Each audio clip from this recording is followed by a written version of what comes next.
एबे एबे आसिला बहुत बड़ खबर आधार एवं पैन लिंक करिवार शेष तारीख पाखे आसीछि।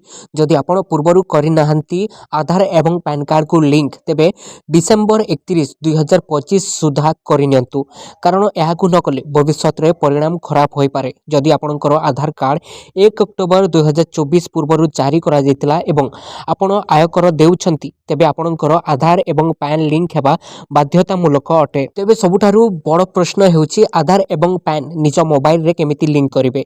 तो मु आपण माननकु कहि देबाकु चाहे, जदि आपण माने निज मोबाइल रे एसएमएस माध्यम रे लिंक करिबा पई चाहुचंती ताहले आपण सर्वप्रथमे यूआईडी पैन लेखिकी आधार कार्ड रो 12 नंबर आपण माने लेखिबे। तापरे आपण माने पैन नंबर डायल करी एही नंबर रे मेसेज करिवे। नंबर टी होची 567678 किंबा 56161 को पठाई पारिबे। उदाहरण स्वरूप आपण माने स्क्रीन रे देखुथिबे।